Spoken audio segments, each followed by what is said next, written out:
오늘은 백권 작가 우경화님의 강연 내용인데요. 핵심 메시지가 상당히 도발적이에요. 책은 보는 것이 아니라 쓰는 것이다. 어쩌면 우리 모두 저자가 될 수 있다는 거죠. 네, 맞아요. 우경화 작가님은 개인저서 2권, 공저 13권, 그리고 전자책을 거의 100권 가까이 내셨으니까요. 그 경험을 바탕으로 왜 우리가 책을 써야 하는지, 또 어떻게 시작하면 좋을지에 대해 이야기하는데, 이게 그냥 경험담이 아니라 통찰이 담겨 있어요. 그렇군요. 그래서 오늘 저희는 이 강연 내용을 좀 더 깊이 파고들면서 책 쓰기가 우리 삶에 어떤 의미를 줄 수 있는지, 왜 그냥 읽는 사람, 그러니까 소비자에서 쓰는 사람, 생산자가 되어야 하는지, 그리고 가장 궁금한 거, 나는 뭘 어떻게 시작해야 하나, 이 질문에 대한 답을 좀 찾아보려고 합니다. 네, 같이 한번 그 가능성을 탐색해 보시죠. 그럼 먼저 그 생산자 개념부터 짚어볼까요? 부의 추월차선이란 책에서 영감을 받으셨다는데 이게 왜 중요할까요? 단순히 읽는 것보다 쓰는 게 낫다, 이런 차원인가요? 그 이상인 것 같아요. 핵심은 세상을 바라보는 관점 자체가 달라진다는 거예요. 생산자의 시각을 갖게 되면 뭐랄까 그냥 스쳐 지나가던 책 표지, 제목, 목차 같은 것들이 다르게 보이기 시작하는 거죠. 왜 이렇게 디자인했을까? 왜 이 제목일까? 하면서 분석하게 되고 세상을 보는 작가의 눈 같은 게 생긴다고 할까요? 아, 단순히 좋다 나쁘다가 아니라 왜? 라는 질문을 던지게 되는 거군요. 관점의 전환이네요. 그럼 좀 더 구체적으로 우리가 책을 써야 하는 이유가 뭘까요? 그냥 자기 만족? 아니면 더 큰 이유가 있을까요? 우 작가님은 크게 내적인 이유와 외적인 이유로 나눠서 설명하는데요. 내적인 이유 중에서는 책 쓰기가 자기 발견의 최고의 도구라는 점이 인상 깊었어요. 글을 쓰다 보면 자기 생각을 정리하게 되고 내 안의 목소리를 듣게 된다는 거죠. 심지어는 아팠던 경험 같은 걸 마주하고 치유하는 명상의 효과까지 있다고 해요. 글쓰기가 명상이 될 수 있다니 생각보다 깊은데요? 그럼 외적인 이유, 좀 더 현실적인 이점들은 뭐가 있을까요? 자동화, 수익 이런 얘기도 있던 것 같은데요. 네, 외적인 이점도 분명하죠. 자녀나 후손에게 지혜를 남기는 건 물론이고 한 번 써둔 책은 내가 잠자는 동안에도 계속 영향력을 발휘하잖아요. 그리고 자신의 전문성을 알리고 브랜드를 만드는 데는 정말 효과적이죠. 신뢰도를 높여주고 강연이나 다른 기회로 이어지기도 하고요. 그 자동화 수익 부분은요. 이게 노력 없이 생기는 거라기보다는 꾸준히 활동하고 컨텐츠가 쌓이면 따라올 수 있는 가능성 정도로 보는 게 맞을 것 같아요. 네, 그건 현실적인 지적이네요. 근데 정말 많은 분들이 아직 내가 쓸만한 게 있나, 나보다 잘 쓰는 사람도 많은데, 아니면 한 10년 뒤에나 써야지 이렇게 망설이잖아요. 이 점에 대해서는 뭐라고 조언하시던가요? 그 부분은 정말 단호하시더라고요. 언제나 글을 쓰고 책을 내기 가장 좋을 때는 바로 지금이다. 이렇게요.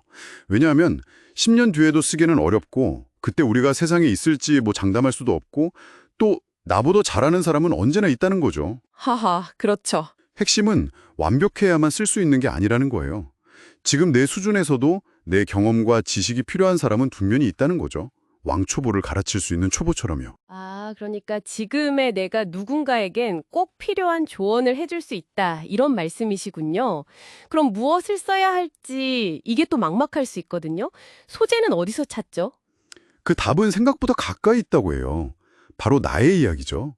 내가 하는 일, 겪었던 경험, 노하우, 감정, 배웠던 것들, 심지어는 아픔이나 상처까지도 전부 다 글감이 될 수 있다는 거예요. 지극히 평범해 보이는 내 일상 속에 누군가에게는 반짝이는 통찰이나 위로가 될 만한 게 숨어 있다는 거죠. 나의 이야기가 소재다. 그럼 어떻게 써야 할까요? 글재주가 없다고 생각하는 분들도 많을 텐데요. 여기서 우 작가님이 강조하는 게 잘 쓰려고 힘주기보다 솔직하게 쓰자는 거예요. 기교나 화려한 문장보다는 그냥 내 생각, 내 경험을 진솔하게 드러내는 것. 그게 독자의 마음을 움직인다고요. 힘을 빼고 그냥 있는 그대로의 나를 보여주는 거죠. 이게 아까 말한 자기 발견하고도 연결되는 지점이고요. 진솔함, 그게 핵심이군요. 그런데 그냥 일기나 블로그 글 쓰는 거랑 책 쓰기는 좀 다를 것 같아요. 좀 더 고려해야 할 게 있지 않을까요? 네, 정확해요. 책은 확실히 좀 더 명확한 설계가 필요하죠. 우 작가님이 여러 질문을 던지는데 그중에서 특히 중요한 두 가지를 꼽자면 첫째는 이 책은 도대체 누구를 위한 건가? 즉, 독자를 정하는 거고요. 둘째는 독자가 이 책을 읽고 뭘 얻어갈 수 있는가? 그러니까 책의 핵심 가치를 정하는 거예요. 아, 독자와 가치. 네, 이 두 가지 질문에 답을 명확히 하는 것만으로도 글의 방향이나 구조가 어느 정도 잡힌다고 해요. 그냥 막 쓰는 게 아니라 이 질문들에 집중하는 게 중요하죠. 확실히 좀 더 전략적인 접근이 필요하군요.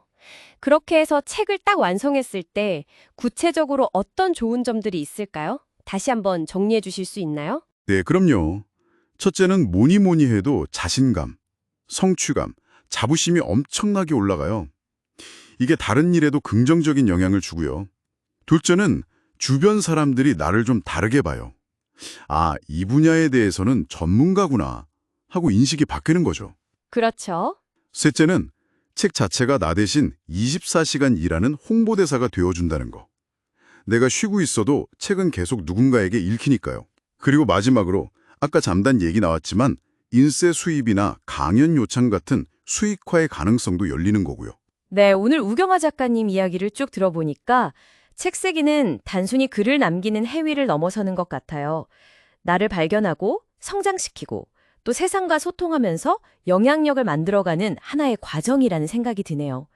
그리고 무엇보다 중요한 건 그 시작은 바로 지금, 재료는 바로 나의 이야기라는 점, 이게 가장 와닿습니다. 맞습니다. 그래서 마지막으로 우경화 작가님이 던진 질문을 우리 청취자분들께도 한번 전해드리고 싶어요. 나에게는 평범한 일상이 누군가에게는 특별함이 됩니다. 이 말을 한번 곱씹어 보시면서 스스로에게 질문해 보시면 어떨까요? 내 지극히 평범해 보이는 경험이나 지식 속에서 다른 누군가에게는 정말 절실하게 필요하거나 흥미로울 만한 특별한 가치는 과연 무엇일까? 어쩌면 당신의 책은 이미 당신 안에서 쓰여지기를 기다리고 있는지도 모릅니다.